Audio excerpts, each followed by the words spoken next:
بيراميدز اتعمل كيد في النادي الاهلي. تعالوا نشوف. نتكلم في الجزئيه بتاعه انه بيراميدز اتعمل كيد في النادي الاهلي.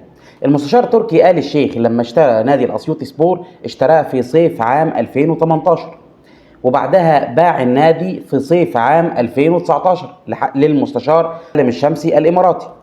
طيب، خلال الفتره دي كلها المستشار تركي آل الشيخ هو الرئيس الشرفي للنادي الاهلي.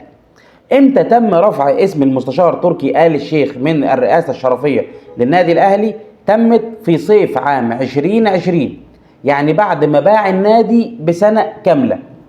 هنا أنا مش بدافع عن المستشار تركي آل الشيخ، لكن أنا بقول لك هو أنت إزاي بتقول إن هو اتعمل كيد في النادي الأهلي والراجل اللي عمل النادي كان الرئيس الشرفي للنادي الأهلي؟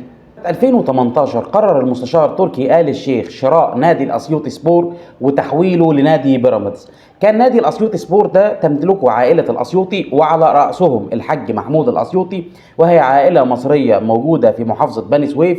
ونادي الأسيوطي موجود في محافظة بني سويف، عشان في ناس كتير متخيلة إنه نادي الأسيوطي ده في محافظة أسيوط. لا، هو في محافظة بني سويف، ويتبع مديرية الشباب والرياضة في بني سويف.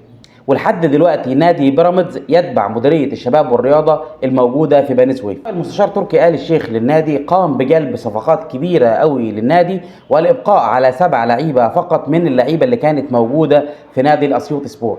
على راس اللعيبه دي كان حماده طلبه، شريف دابو، نبيل عماد دونجا، ومهند لاشين. لما ظهر في الدوري المصري سنة 2018 شهد تواجد محترفين بكواليتي عالي قوي ما شفناش زيه في الدوري المصري، زي كينو وعمر خريبين وكريستيان بنافنتي. ايه رأيك؟ وقول لنا في الكومنتات انت ليه شايف انه بيراميدز اتعمل كيد في النادي الاهلي؟